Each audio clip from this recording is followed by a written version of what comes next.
people make decisions based on emotions and they use logic to justify.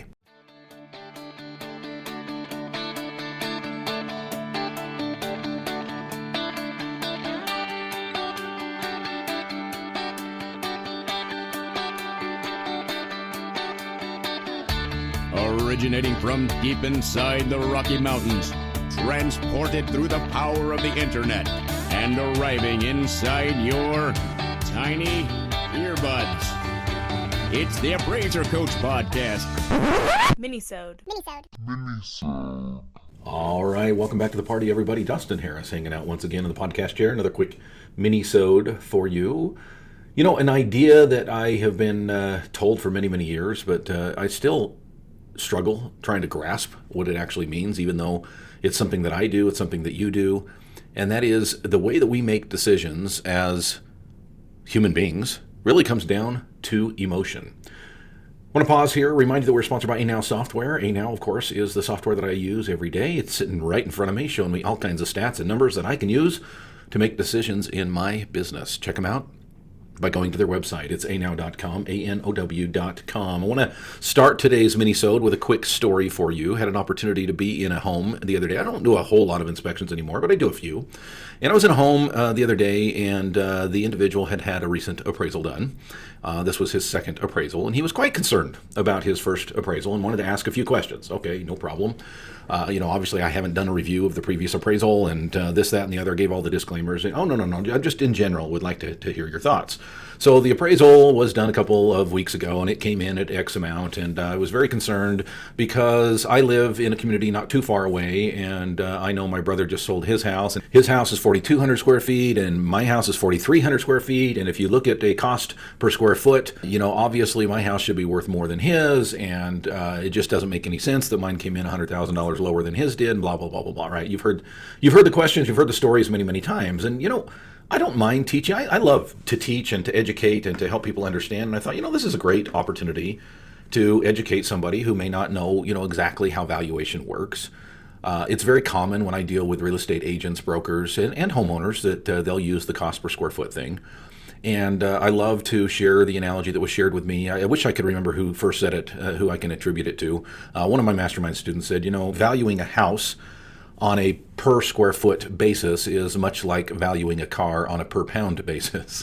It's a great, and it really is a good analogy, because when you think about it, there's so much more that goes into this than just your cost per square foot. In fact, one of the things that I said to him, I said, it's interesting that you'd use a cost per square foot on a home that's not in the same community. Let me talk to you about where value from an appraisal perspective is derived. And I told him about comparables, and I told him about the law of substitution. And I think he understood fairly well. And I said, you got a pretty fancy home here. Would you want me to compare your 4,300 square foot home to one down the road, and I gave a subdivision name, that is also 4,300 square feet? And he said, oh, no, of course not. Well, why not?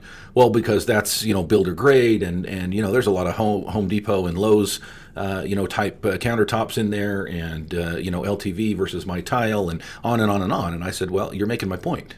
Cost per square foot doesn't really matter when it really comes down to it. And the great thing about getting an appraisal is that you have somebody who is a professional, number one, somebody who is paid to understand the local market, someone who's really going to do a deep dive on your property and help derive an estimated value based on data, based on details that you can't get from a simple cost per square foot basis.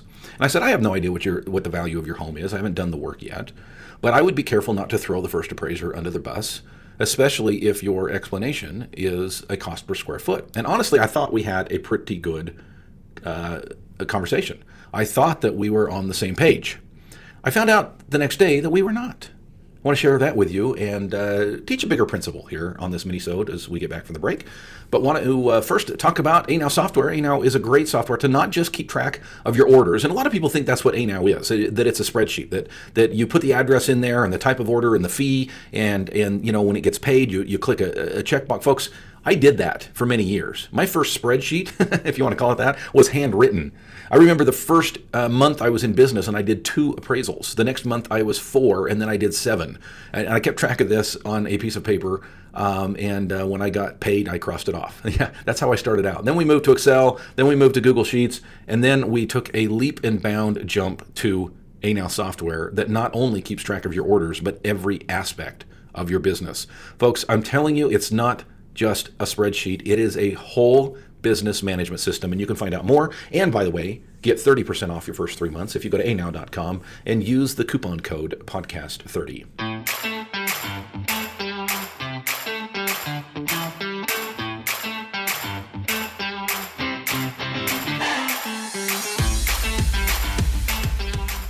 Welcome back to the program. We are talking emotions today, and that's really the topic that I want to chat with you about. I'm using a story that happened to me recently as a launching pad, but folks, this is a phenomenon that I've learned for many, many years, and it is this, that people make decisions based on emotions, and they use logic to justify. Okay? Let me repeat that. People make decisions based on emotion, and they use logic to then justify their emotional purchase. For example, recently I was looking for a side-by-side. We currently have a side-by-side. It's getting a little bit old. It's starting to break down. Seems like every time we take it out, we have another major repair. I talked to my mechanic, and he said, yeah, on this age, it's a 2010. On this age of machine, you just get to the point that things start to break down. It might be worthy of you looking at a different machine. So I started doing some research, and for what we want, we're not racers. We're not, Polaris Razor is not our thing. In fact, the machine that I have right now is it's called a Kawasaki T-Rex. Look it up. It's a work machine, right? We take it out in the hills. We use it around our 3-acre parcel, to haul stuff and to move stuff and to snow plow in the winter. And it's a workhorse. It's a tractor, right? I'm not looking, and sure, we take it out on the trails, but we're not looking to go speeding down the trail. We're looking to sightsee.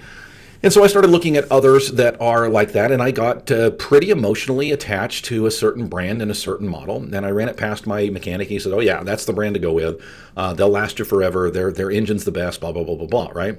So all of a sudden, I am emotionally attached to this particular brand. Well, now I start to see them everywhere, and I start to look for them everywhere, and I start to find them everywhere, right? And I find one, and guess what? It may not necessarily be the best purchase, but it fits and it clicks all the boxes. And all of a sudden I start to justify my purchase with, well, I need it. This other one is going out, and we need to keep our driveway plowed, and we need to, have it to go up in the hills in the fall, and on and on and on. Folks, it's a very common thing that we do as human beings. We buy based on emotion. We justify based on data. Now, back to the story that I started to tell before the break. Here's an individual who's a little bit discouraged at his house not being the castle that he thought it was. He had an appraisal done, and the appraisal came in lower than he thought it should, and his justification for the emotion, right, of being distraught on the value of his home, emotion, is the data that he used from his brother's house, who sold recently in a nearby community, but very different market, by the way, very different market, and the cost per square foot. And somehow, because his brother's home was similar in size to him, he should be similar in value to his brother.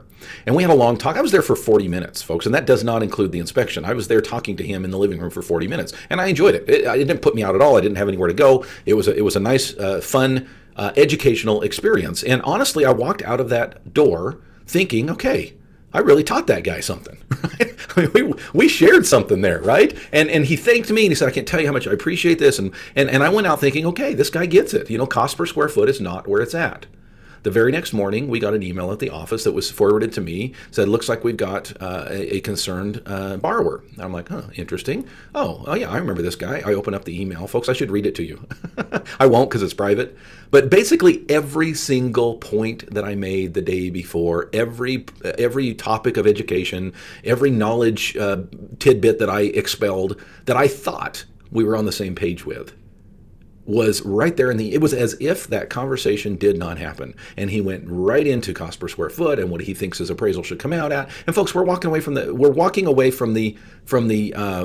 order. We're walking away from the assignment because I felt like his email was a little bit, a lot coercive. I think my house is worth X amount. We had an appraisal done previous. I mean, it was as if our conversation did not happen.